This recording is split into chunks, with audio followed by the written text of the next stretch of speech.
கடந்த நாடாளுமன்ற தேர்தல், சட்டமன்ற தேர்தல், உள்ளாட்சி தேர்தல் 3 தேர்தல்களிலும் தமிழ்நாட்டின் பெரும்பான்மையான இடங்களுக்கு சென்று பிரச்சார பீரங்கியாக இருந்து இந்த மாபெரும் வெற்றி கூட்டணியில் நானும் ஒரு சிறு பங்காற்றியிருக்கிறேன்.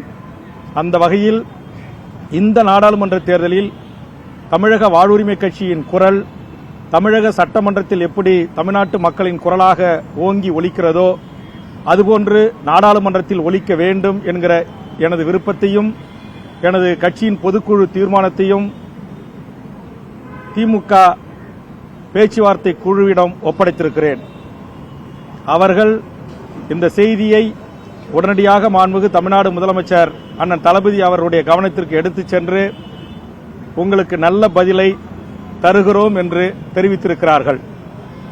நாடாளுமன்றத்தில் எமது குரல் ஒலிப்பதற்கான வேண்டுகோளுடன் இந்த தேர்தல் பேச்சுவார்த்தை குழுவிடம் இன்னொரு மிக முக்கியமான வேண்டுகோளை முன்வைத்திருக்கிறேன்.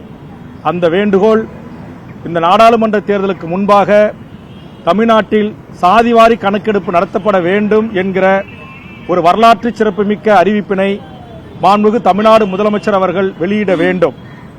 காரணம், பீகார் நடத்தி முடிக்கப்பட்டிருக்கிறது, கர்நாடகா நடத்தி முடித்து விட்டார்கள், தெலுங்கானா நடந்து கொண்டிருக்கிறது, ஆந்திர பிரதேசம் நடந்து கொண்டிருக்கிறது, இன்னும் பல்வேறு மாநிலங்களில் ஜாதிவாரி கணக்கெடுப்புகள் தொடங்கியிருக்கின்றன.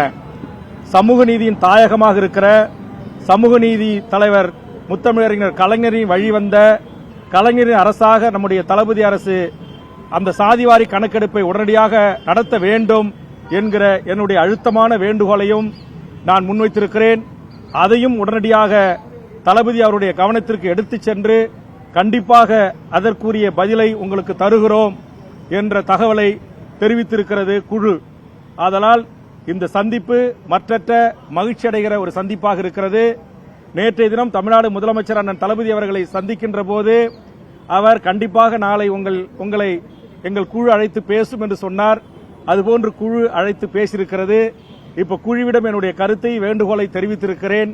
கண்டிப்பாக குழு தெரிவிக்கின்ற கருத்தை மாண்புமிகு தமிழ்நாடு முதலமைச்சர் அவர்கள் கனிவோடு பரிசீலித்து நல்லது ஒரு செய்தியை தமிழக வாழ்வுரிமை கட்சி தொண்டர்களுக்கும் தமிழக வாழ்வுரிமை கட்சியினுடைய தலைவராக இருக்கின்ற எனக்கும் தளபதி அவர்கள் தருவார் என்கிற நம்பிக்கையோடு விடைபெறுகிறேன். நன்றி, வணக்கம்.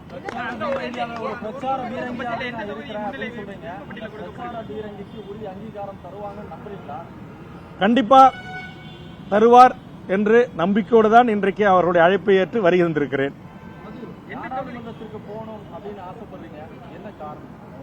உங்களுக்கு தெரியும், இன்னைக்கு தமிழ்நாட்டுடைய சட்டமன்றத்தில் நான் கூட்டணியில் இருந்தாலும் கூட பல்வேறு சட்ட மசோதாக்களை குறித்தும் பல்வேறு ஆளுநர் உரையின் போதும் நிதிநிலை அறிக்கையின் போதும் மானிய கோரிக்கையின் போதும் நியாயமான நீதியான மக்களுக்கான தமிழ் மக்களுக்கான தமிழக இளைஞர்களுக்கான வேலைவாய்ப்பு, ஆற்று நீர் உரிமை, மீன்பிடி உரிமை, தொழிலாளர் உரிமை, விவசாயிகள் உரிமை அத்துணை பிரச்சனைகளிலும் என்னுடைய வாதம் மிக ஆணித்தரமாக சட்டமன்றத்தில் நான் எடுத்து வைக்கிறேன். அதற்கு மாண்புமிகு தமிழ்நாடு முதலமைச்சரும் அமைச்சர் பெருமக்களும் எனக்கான உரிய பதிலை தருகிறார்கள்.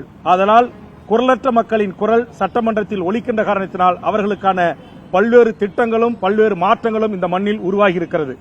கடந்த அதிமுக ஆட்சியிலும் சரி, தலைவர் கலைஞர் ஆட்சியிலும் சரி, தளபதி ஆட்சியிலும் சரி, நான் சட்டமன்றத்தில் முன்வைக்கப்பட்ட பல்வேறு கருத்துக்கள் இன்றைக்கு நடைமுறைப்படுத்திக் கொண்டிருக்கின்றன.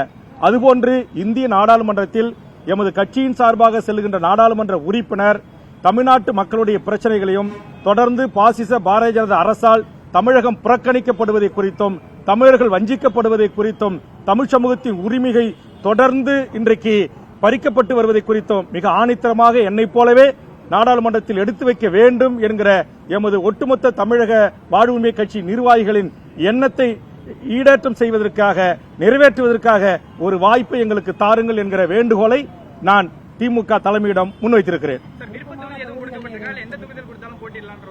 நான் தமிழக வாழ்வுரிமை கட்சி நடத்துறேன். தமிழ்நாடு முழுவதும் தமிழக வாழ்வுரிமை கட்சி கும்மிடிப்பூண்டில் தொடங்கி கன்னியாகுமரி வரையில் தமிழ் தேசிய அரசியலை செய்கின்ற தந்தை பெரியார், பேரறிஞர் அண்ணா, கலைஞர் வழிவந்த திராவிட இயக்கத்தின் கருத்துக்களையும் சித்தாந்தங்களையும் ஏற்றுக்கொண்டு ஒரு சமூக புரிதலோடு தமிழ் தேசிய அரசியலை கையில் எடுத்து செய்கின்ற வேல்முருகனுக்கு தமிழ்நாடு முழுவதும் கட்டமைப்பு இருக்கிறது. ஆதலால் திராவிட முன்னேற்ற கழகம் தமிழ்நாட்டின் 40 பாண்டிச்சேரி உட்பட 40 தொகுதிகளில் எங்கு இருந்தாலும் நான் தேர்தலை சந்திப்பதற்கு தமிழக வாழ்வுரிமை கட்சி தயாராக இருக்கிறது. நன்றி, வணக்கம்.